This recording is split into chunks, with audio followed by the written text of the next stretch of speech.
Welcome back to our How to Knit for Complete Beginners series. This is lesson 10, increases. We're going to be working on 4 different increases today, but it's actually going to feel like more than that because we are working on the make one, which also becomes a make one right and left. And then we have a lifted increase, which is lifted left and right or right and left. Then we also have a knit in front and back, as well as the yarn over. Now the yarn over, I'm going to show you a couple of different ways to do that. But this is an overview video so that you have them all jam-packed in one, so you can use this as a reference when you see this on a pattern as you're going along. As you know, this series has been a building block, learning step by step how to read patterns, but I wanted to give you a little toolbox with this overview video, and then I'll have links down below to the longer videos on how to do them, so that if you want a more elongated video with them slow and just going over just dedicated those particular stitches. And so we'll break them out and you'll have them down below. We'll also have a pattern for you learning how to make grandma's favorite dishcloth, which is one good to learn how to make increases in your pattern. And then we'll learn on lesson 11 how to do decreases, and you can finish off your dishcloth. You can use that same pattern to make an entire blanket if you want. It's the same formula. You just go until you get as many stitches as you need and increase. And then when decreasing, just go until the very end and you'll have a few stitches left. So it's just as easy as that. So let's begin. We're going to do an overview on each increase. You're also going to learn an extra new type of knit stitch as we do this, and I'll point that out as we go along. Welcome to Good Knit Kisses. We're all about helping you stitch your love and love your stitches. For our increases today, we do have timestamps down in the video description so you can jump to the one that you need later on, as well as link to the longer tutorials to show you how to see these demonstrated in a longer format or slower with multiple repetitions on them. Okay, so we show here on the left, on the top left, this is the make one increase. You might see it say M1 or M1R or M1L, and that's make one right or make one left. And if it just says M1, you're just going to pick the one that you want to do, and it doesn't specify. Just read your pattern and you'll see what you need. The lifted increase is a little bit different, and you can also do a lifted right or a lifted left. Then we have the KFB, which is knit front back. There's a couple of ways to do this one. And then the yarn over, and there's a couple ways to do this one depending on if you're working with knit stitches between each other or going from a knit to a purl or purl to purl. So I'll show you how to do those. We're going to do an overview of all 4 of these, and of course their rights and lefts. So let me grab my sample and we'll begin. All right, we're going to begin. I've just got a simple sample started with 10 stitches. I've got a garter border and 2 stitches on the ends for garter borders. I'm going to go about 4 stitches in, and then we'll begin our make one stitch. We're going to start with the make one right. So just work on any sample you've got handy.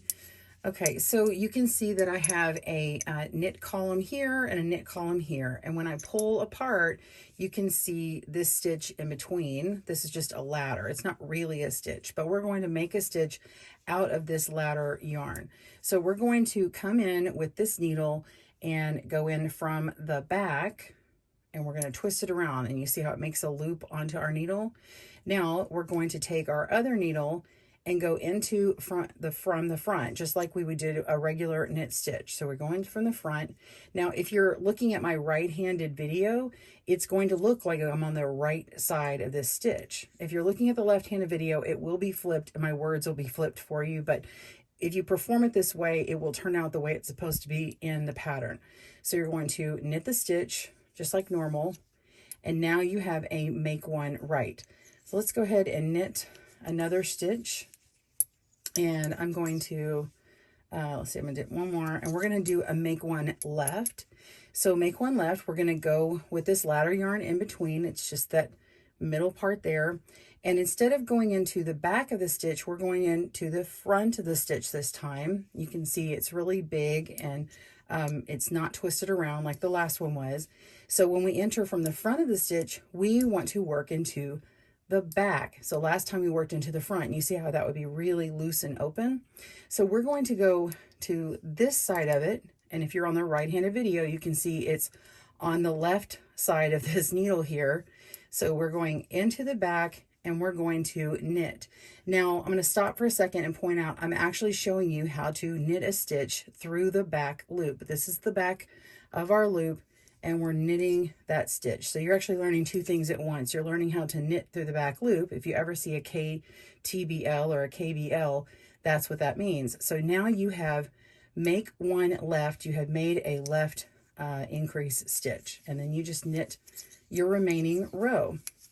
I'm going to go ahead and finish out this row and come back. I'm going to work a stocking knit in the back, and we'll meet you for the next stitch. All right, we are ready for our lifted increase. Now I've worked about 5 stitches in, and I'm ready to start increasing. You can see my column of knit stitches here and my column here. Instead of working with the ladder yarn in between, we're actually going to work with the stitch below. So this is our current stitch on our needles, and we want to go to the row below, grab the side of that stitch and just lift it onto our needle that we need to work from, okay? And then we're just going to simply knit that. So the lifted right increase is the simpler of the two, kind of like in our make one increase. And now I'm just going to work that stitch right after, okay? Now for the lifted left, you want to work with the row that is the row below. Now if you just knit that stitch, you know that this one here is the one that's just worked. So you're actually going to go to the row below, which is actually this one, and lift and put it onto your needle. And now you can see how it's not twisted around. So we're going to have to work through the back loop just as we did on the make one left. So we're going to go into the back loop and knit through the back loop to make our increase. And then we just continue on like that, okay? And so as you go through your row, you're going to see that you now have 2 increases with the lifted. And so it looks a little different than the previous. This is what it's doing because it's coming from that same stitch in the middle. You could separate it. So in order to get that look that I did over here, I worked with that same central knit stitch. So let me go back, and I'm going to show you if you wanted to separate it like I did the other one. That's me taking that apart. So let me go backwards. So this is the stitch I made my lifted right from, and I'm gonna knit this stitch here, and then I can knit another column. So you can just work up until where you want to make your lifted left from. I'm going to make it from this column, so we're going to knit it. And remember, we just worked this stitch that's right here, so we want to go to the row below, which is right here. So I'm just going to lift this up and place it onto my needle. Okay, again, we're working into the back loop here, knit that stitch, pull through, and just continue on with our knitting. Okay, so I'm going to finish out this row, and then we'll meet back for the knit front and back. See you in a moment. Well, now we're going to knit front back, or KFB. It can also be K1FB. Now, there are a couple of ways to do it. I've actually learned a couple of new ways to do it since we did the original series that you're going to be referring to, but it's going to do this first one slower in that video. So click down below and you can see it again. So I'm going to go up to the stitch that I want to make, and in this one, when you make this stitch, it actually works this first column here, and then you're placing the stitch behind it. Okay, so we're going to knit here, and before we drop off our old stitch, we're just bringing a loop up, and then we swing around to the back and we knit into the back of the loop. Okay, so we're just knitting in the back. That's why it's called a knit one front back, or in the front and the back. And it leaves this bump on here, and then you also see the little stitch and bump below, and you kind of get this almost like a double bar effect. You get this little bar, so it's there, it's part of your knitting, and you can see it here. Now in smaller yarns it's less noticeable, but let's do another one that really will take that out of there. So if we knit one in the front, and then we just go into the back and pick it up and don't do anything with it, it actually keeps you an increase. It's actually smaller than what you'll learn in the next part, which is yarn over increase, and you can just continue moving on, and it doesn't develop that extra loop there. Okay, now I'm going to do you one more trick, and it changes the look of having this extra bar in front of it. It still will have a little loop, but it has a little bit different look to it. So I'm going to knit one in the front, and then we're going to purl to the back. So Purling to the back is a little bit odd and different, and you don't have to try it if you don't like it, but we're going to swing around to the very back and put our tips in towards each other. Now that's very weird. So here we go. I'm going to go all the way around and to the back loop, and we're going to purl. But first, you need to make sure your yarn is in the front. I just wanted you to see that little extra gymnastics. So in order to purl, make sure your yarn is in front. Swing your tip of your needle to the back of that loop and toward the tip of the other needle, just like that. And now we're going to purl. So you just go in between those stitches and yarn over and pull through a loop. Okay, I'm going to knit a few stitches, put my yarn to the back, and let you see what this looks like.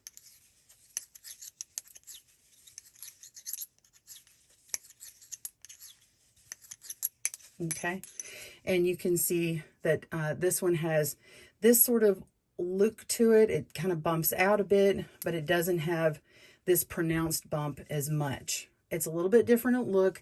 You can experiment and play with it in your patterns and see which one you like best with the project you're working on.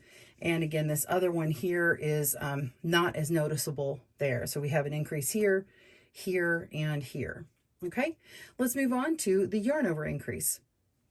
The yarn over increase is the most easy increase. It's the one you're going to see most often. And when you're on a knit row, it's very easy. You just take your yarn, place it in front, and then go to the back. So it's also called a yarn front. So when you put your yarn in the front as if to purl, and then you work your next stitch, it naturally will put yarn over this needle. And so when we knit, now we have an extra loop.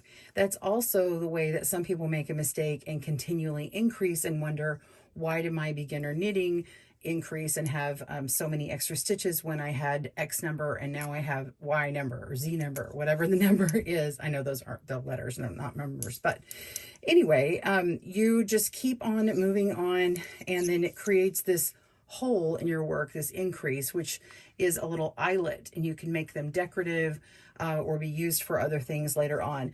Now, if you want to work this and say you're going to be making 2 purl stitches together or making a purl stitch next, if you yarn over and then start to purl and expect to make a yarn over doing this and then make a purl, what's going to happen? Well, nothing, because you are using that yarn to purl. So you're going to need to yarn over and go all the way around and come back forward again. So you're creating a little loop around that. You're creating that stitch, and then you put your yarn, your needle into your next stitch, and go ahead and work that in a purl stitch and continue. All right, so what if you want to go from a purl stitch to a knit stitch? Okay, well, you can just yarn over this way and then begin your knit stitch, and then you don't have to do anything else, and it makes your yarn situated on your needle in that direction, and you just continue moving on. So those are different ways of doing yarn overs. Well, here is my goofball oddball sample. You can see I went from 10 stitches all the way to 26 stitches. Now, I would never make increases like this on any normal pattern, but you can see the different types of increases and what they look like. You can see the make ones are down below, and then we have our lifted increases about here, and then we have a few of the knit one front back. The knit one front back hack, where you don't actually knit in the back of that stitch right there, I think is pretty invisible compared to the first KFB or the KFB with the P on there, but it has a little bit different look to it, and so I suggest experimenting on those. And then here are the different yarn overs. You can really see them once you've worked a row or two. I actually, in fact, worked 2 more rows after that. I worked the return row, and then I worked 1 more row, a right side row. So I worked a wrong side and then a right side, and now you can really see them stand out. So I hope that you enjoyed that tutorial. Be sure and click down below for the longer tutorials, as well as working on your grandma's dishcloth pattern. Okay, so it's going to start with a few stitches, increase, and then we'll be working on the decrease as well in that video. We have a right and left-handed, so be sure and get that. What's your favorite increase? I'd love for you to comment down below. We'll see you soon.